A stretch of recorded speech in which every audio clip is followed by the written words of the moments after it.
Hello, it's I just Paxmade here again. Welcome to my channel. If you're first time joining, welcome. If you're a returning subscriber, welcome. Thank you for sticking with me. Today I'm going to be showing us how to do this Rosette's cupped corset dress, and yes, it's really an interesting one. I'll be doing the cutting part and then the sewing part in the next video, so stay tuned. First off, I'll be starting up with this Duchess. I got about 10 yards of Duchess. I used a total of 9.5 yards, but it is safe to buy 10 yards. So I'll just get straight to the cutting part, and this is the measurement I will be working with. So basically you need your bust, your waist, your shoulder to bust point, your under bust points, etc. Okay, so with all of that noted, let's just get right into it. First of all, go ahead to mark my baseline, which is me coming down from my pattern paper by 1 inch. And if you've been following this channel, you know that I usually just do this. Okay, it just helps to serve as a guide for my whole pattern drafting. And then when I'm done with this, I'll go ahead and mark my shoulder measurement and then my neck width, which is a standard of 3 inches. Then I'll come down by 1 inch on the shoulder point to get my shoulder slope, and then I would go ahead and mark my chest point. Now my chest point or the armhole point is your bust divided by 6 plus 1.5 plus 1 inch. That's the formula I usually use. Now also note that this formula doesn't really work for everybody's size, and everybody's body is unique and all, but majority of the people I've worked with for this formula, it comes out really wonderful. So you just have to know what works for you. And the next measurement I'll be imputing is my shoulder to under bust point and my shoulder to bust point. I'll just go ahead and mark this out and then use my ruler, to take out the shoulder to under bust line and also the shoulder to my bust point line. Okay, now when I'm done with this, I'll go ahead and mark my shoulder to waist point and mark out a straight line, just to connect that shoulder to waistline point. Now note that this is a cupped corset pattern. Yes, so the next thing I'll be doing is mark my corset length, which is 4 inches after my waistline, or I think it was 4.5 inches, between 4 inches and 4.5 inches, after my waistline. And when I'm done, I'll go back to my chest line and bring down my shoulder measurement there, so that I can create an armhole curve.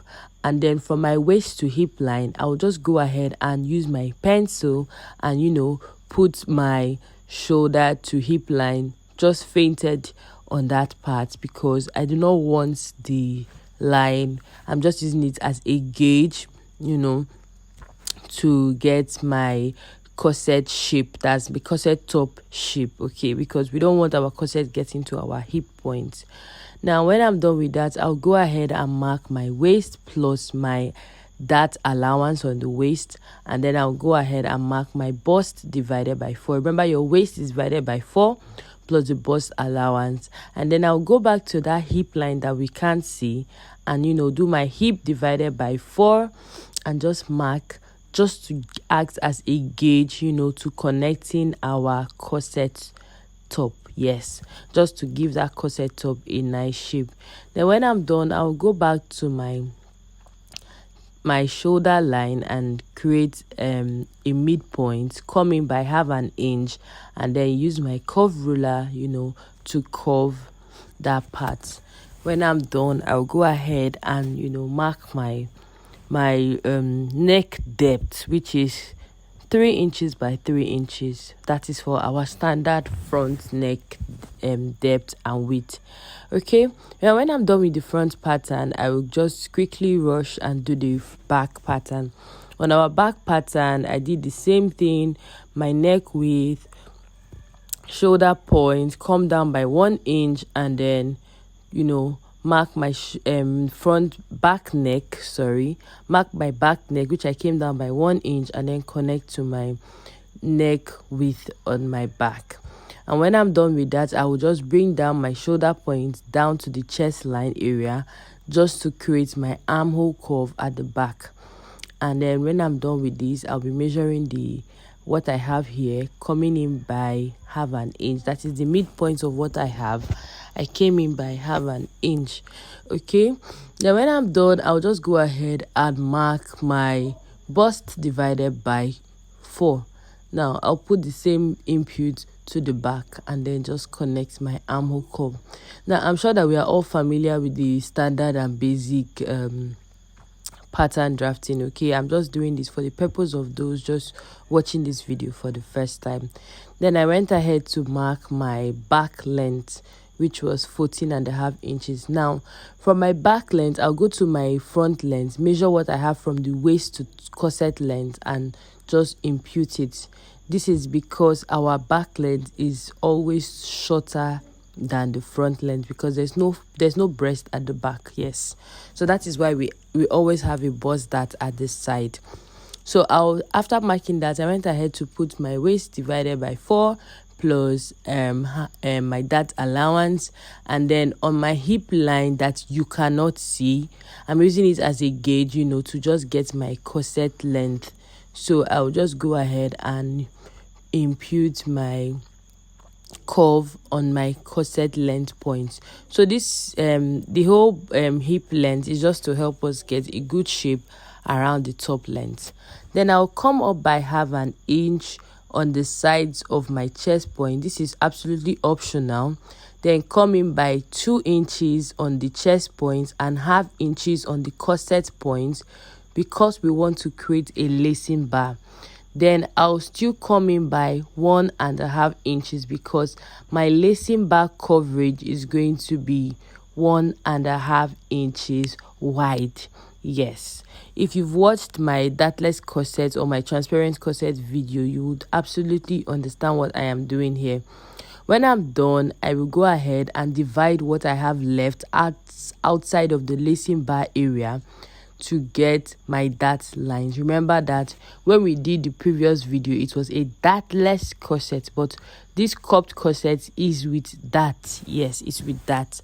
So I'll go ahead and just mark out how many inch I'm taking in, like I want to tighten on this waist area, and I'll be using 0.3 inches on each of these dart legs. Yes, now you can do more, you can do less. It's actually optional depending on how snatched you want your corset to be. Now usually you work based on your client's preference, how long they can last, wearing a very snatched corset. Now when I'm done, I'll go ahead and just measure what I have at the end of the day to be sure if this snatch is okay, if I should do more, if I should do less. And when I was done measuring, I was okay with what I got. Yes, now when I'm done with that, I'll just go back to my front pattern. Note that the difference between your front half length and your back half length is what will give you your bust dart measurement. But before I do that, I'll just mark out my bust span, which is my nipple to nipple divided by 2, so that I could get that line, and then I'll go ahead and just do an under bust tightening around my under bust and extend this measurement all the way to my corset length. Yes, now I worked with a total of 2.5 inches for my under bust tightening because I really do want this bust to kick. Now after that, I'll just go ahead and just rush and put my bust dart so that I do not forget, and then proceed back to this dart tightening all the way to my corset length. Yes, now I used 1 inch on the center front area and 1.5 inch on the sides. This is because I want my cup to be well kicked. Then I'll come back to my shoulder area and then find the midpoint and connect from my bust point back to that shoulder point, okay, the shoulder midpoint. Then use my curve ruler to get a nice curve touching the bust point on both the front, center front, and then the sides.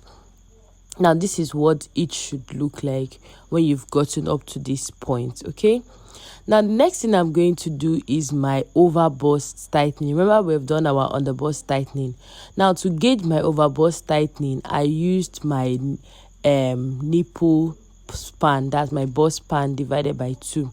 So you can do more, you can do less. It's totally up to you how much cleavage your client wants to show. And then I just did a tightening of about 1.2 inches on both sides. Now you can do, for someone that is a medium size, you can do 1 inch to 1.2 inches because you do not want their cup to gape. Now after that, I'll go ahead and just mark my cleavage point. So from my neck width, I'll be coming down by 6 inches and coming out by half an inch and doing the same half an inch on my underbust point. Now this is where my cleavage point will be, or will start from. Now yours can be smaller, yours can be more. You can use 7, you can use 6.5. Okay, now I'll just go ahead and use my ruler and create a neck design around that cup, touching that my bust bridge. Now this is going to form my bust bridge. I mean, after coming down from the cleavage point, it's going to form my bust bridge. Then I'm going to be using my curve ruler, to curve, touching this bust bridge area.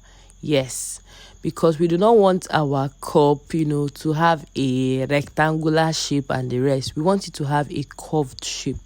So you can use a gauge of 1 inch to 1.2 inches from your bust bridge line, to act as a guide to getting that good cup.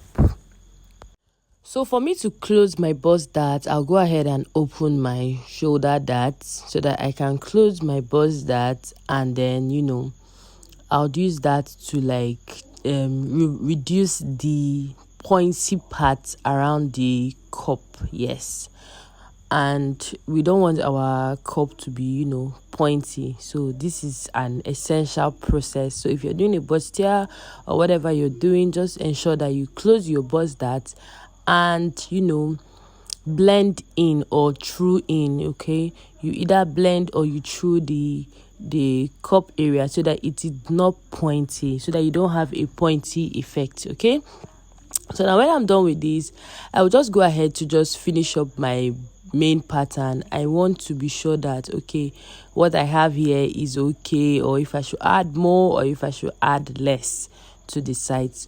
But before I do that, I'll just go ahead and just confirm my bust part. I don't want it to be pointy, so I have to just go ahead and blend in. I'm going to blend in. Now place your curve ruler in such a way that you're not taking out so much from the cup area.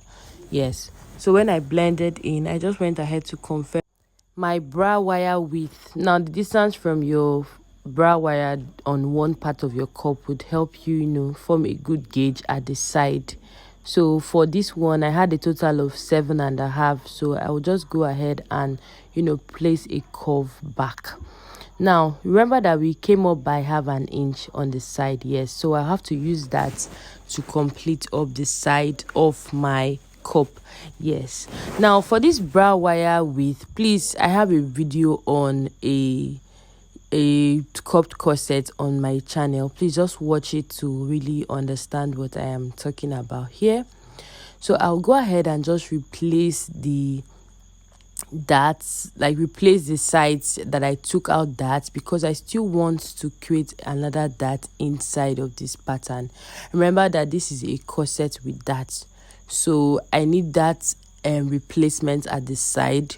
Usually I would have left it because normally corset is supposed to be snatched here, but I had to replace about 1 inch back to the side so that we can create a little dart in here. All right, so that's what I went ahead to do. And when I was done with that, I just went ahead to measure out what I have as my total waist on the front and the total waist on the back, to be sure that I am okay with what I have. And yes, I did well and I was okay with it. So I'll just do a quick one on a skirt pattern, but I'm sure that all of us know how to draft a skirt pattern.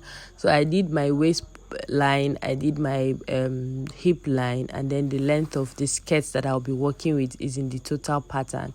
So from my hip point, I'll just go ahead and connect to my waistline, and then I'll be measuring out 1 inch off my hip point so that I can create my skirt shape. Now, the purpose of this skirt pattern is to tell you that I came down by 4 inches. Yes, 3 to 4 inches is okay to have this dress effect. Now, actually, this dress is usually a top and a skirt, like a low-waisted skirt. Yes, but my client said she doesn't want that stress, so she just wants everything joined together to the blouse. So so if you want to do like this, you just have to just do the same thing and then join it to the blouse. You can see where I'm placing it. It's not going to be placed on the actual waist. It's going to be placed low, below, really below. Okay, now when we are done with the whole top and skirt pattern, the next thing we're going to be doing is our rose pattern. I want to show us how to do a cascading flounce. Yes, I believe I'm right, Abby. Cascading flounce. So for this cascading flounce, it depends on how big or how full you want your rose to be. You first of all get your pattern paper, or you can do it directly on your fabric. I'll find the line across each side vertically and horizontally.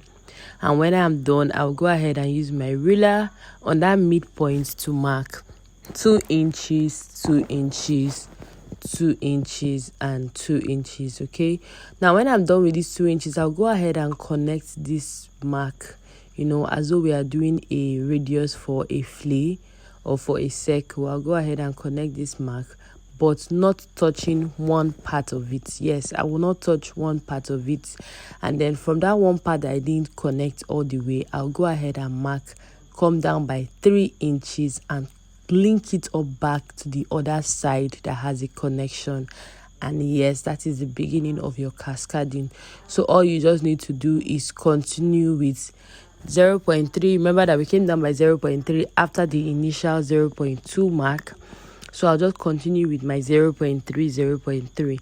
Now, I want to advise that for those of us going to try out this dress, either for a client or for anybody, your rose doesn't have to be as big or as full as mine was, okay? And you can stop at line 2 or line 3 or whatever you want to work with. I mean, it doesn't have to be so full, and it doesn't have to be scanty, okay? So I'll just go ahead and just continue this whole process till I've gotten the number of, or the fullness of the cascading flounce I want to be working with. Okay, now if you've watched this video up to this point and you have been watching my videos and you haven't subscribed yet, pure now, pure please just kindly subscribe to my channel, as it would really mean a lot to me. And then for those still watching this video, don't forget that there's going to be a part 2 where I'll show you how I sewed this rose and how I sewed my cupped corset. Yes, how I sewed the cupped corset. So don't just watch this one and forget about the other video coming along. It's going to come up, in 3 days time, so just do well to watch. So when I was done with this, my cascading flounce, I had to go ahead and attach an extra paper. Yes, but like I said, you don't have to do that. Your cascading doesn't have to be so big. Your rose doesn't have to be so big. So now I want to create a base for this rose. So creating this base, I'll just fold a paper as though I'm doing a circle, but without an opening, and then I'll be coming down by 2.5 inches all around. So this is what I did. I just came down by 2.5 inches all around to form this rose base, and this is what my cascading looks like. I got up to 5, but my dear, trust me, I didn't use all of this. Because it was going to be too much. So while I was transferring it on my fabric, I didn't use all of this. So more reason why I said your cascading your rose doesn't have to be this, this plenty. You don't have to make it this full. All right, so I'm just going to be showing you how I placed this cascading florins on my pattern, on my fabric, sorry. Placed it on my fabric and then just went ahead to, pin it together to cut. Now, if you do it directly on your fabric, it will actually save you the stress of having to transfer. But then again, this actually is good because it's like a guide, so that you don't do too much and you don't do too little. So it's better not to waste your fabric first. It's better to, try it on the paper and know if you want to do more or if you want to do less. So I'll just go ahead and pin and pin and pin, and then just be sure that this is okay. This is what I want to work with. If you look very well, the 5 isn't so full. Like I numbered it 1 2 3 4 5. I had to reduce out from the 5. I worked with a width of 39 by 26. Yes, when I folded my fabric, it was a width of 39 by 26. Then I went ahead to cut. Now yours doesn't have to be this full. I'm still saying it again. It doesn't have to be this full, okay? So I just wanted my client's rows to be plenty, but it doesn't have to be so plenty.